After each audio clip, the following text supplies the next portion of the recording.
रामधारी गुप्ता उच्च गति अभ्यास खंड 2 प्रतिलेखन संख्या 81 व 82 गति 100 शब्द प्रति मिनट। Be ready 3, 2, 1 start.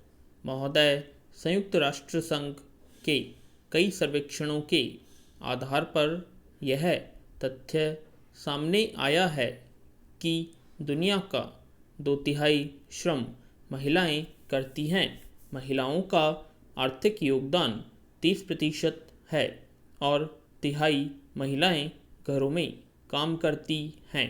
83% महिलाएं खेतीहर मजदूर हैं तथा उनमें अधिकतर पशुपालन, दुग्ध संबंधी उद्योगों में काम कर रही हैं। आज लगभग 80% कामगारों में अधिकांश महिलाएं हैं जो अपने घरों में झुग्गियों के भीतर बैठकर कताई, रंगाई आदि का भी काम करती है।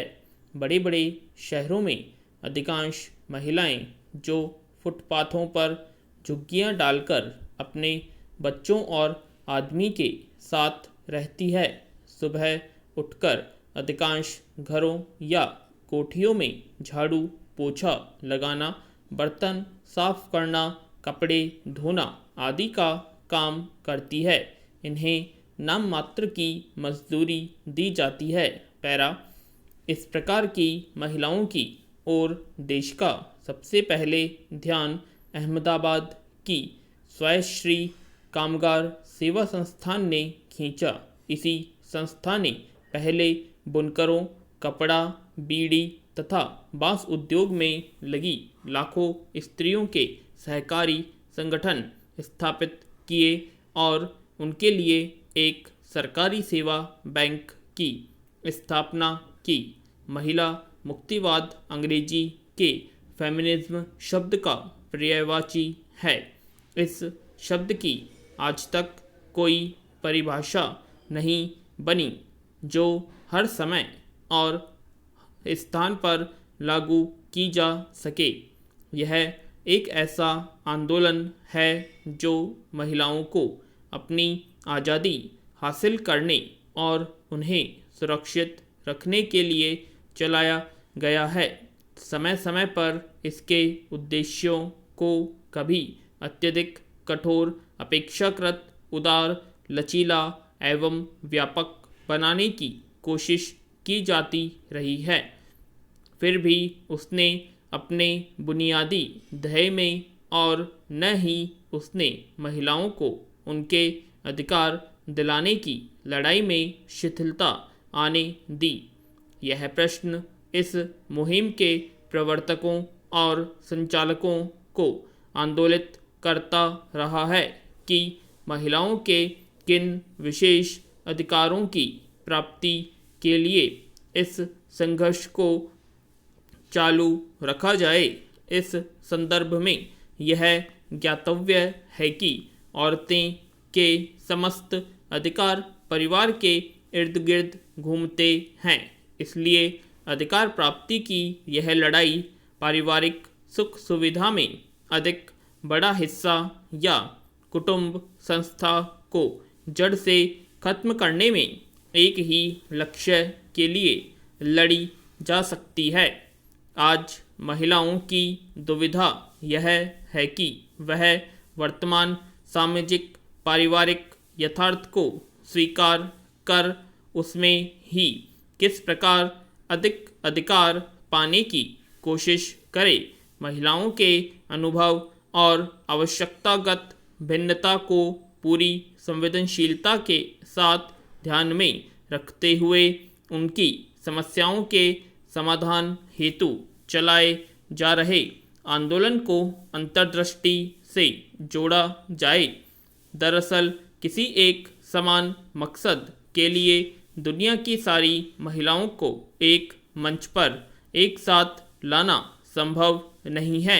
जातीय, आर्थिक और सांस्कृतिक भिन्नता महिलाओं की समस्याओं में आड़े आती है क्योंकि ये समस्याएं परिवर्तनशील होती हैं। यही वजह है कि आज तक विश्व की महिलाओं की समस्याओं को प्राथमिकता के आधार पर सूचीबद्ध नहीं किया जा सका।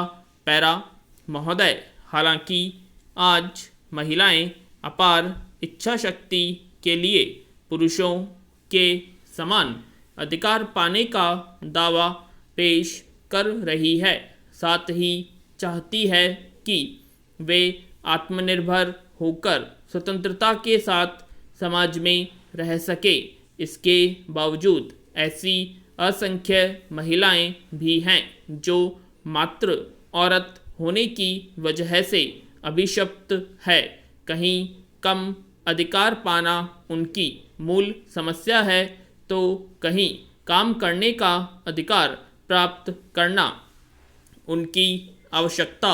इस प्रकार भिन्न भिन्न स्थानों पर महिलाओं का मान व स्थान भिन्न भिन्न रहा है। उसके उदाहरण सर्वत्र बिखरे हुए हैं। सुखद स्थिति यह है कि आज महिलाएं भी ऊंचे ऊंचे पदों पर कार्यरत हैं। आज वे मात्र खाना पकाने वाली सेविका नहीं है, बल्कि सर्वसंपन्न गृह स्वामिनी भी है। उन्हें शिक्षा ग्रहण करने, मत देने तथा बोलने का पूरा अधिकार है।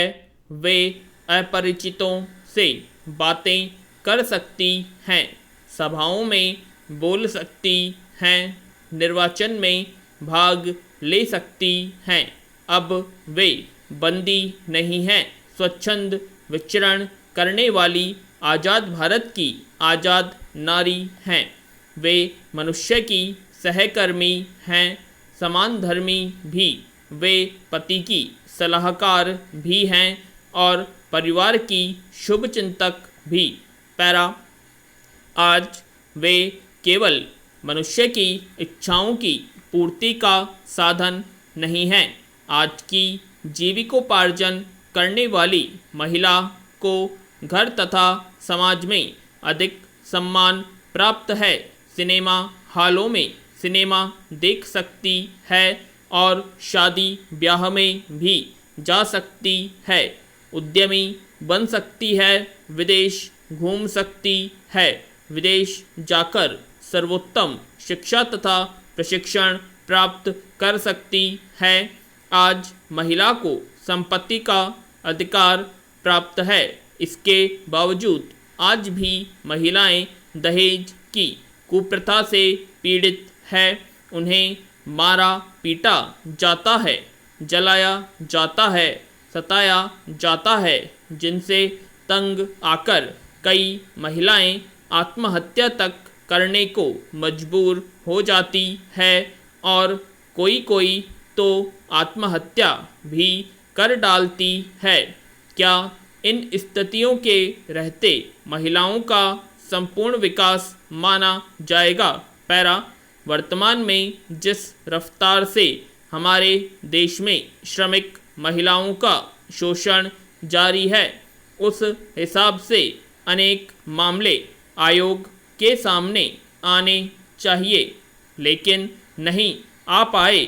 इसका मतलब यह नहीं है कि हमारे देश में श्रमिक महिलाओं की स्थिति बेहतर है या उनकी कोई समस्या नहीं है, न ही उनका कोई शोषण हो रहा है, बल्कि यह स्थिति शांत समुद्र की तरह घुमड़ते तूफान के आने का द्योतक है।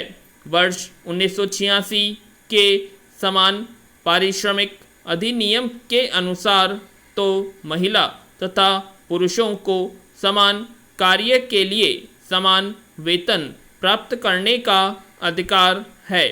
वर्तमान में न्यूनतम मजदूरी पारिश्रमिक अधिनियम के अनुसार श्रमिक को 31 रुपये दिए जाने का प्रावधान है, लेकिन घरों तथा लघु उद्योगों में दिहाड़ी पर एवं बाजार में काम कर रही महिलाओं को इससे बहुत कम मजदूरी दी जाती है।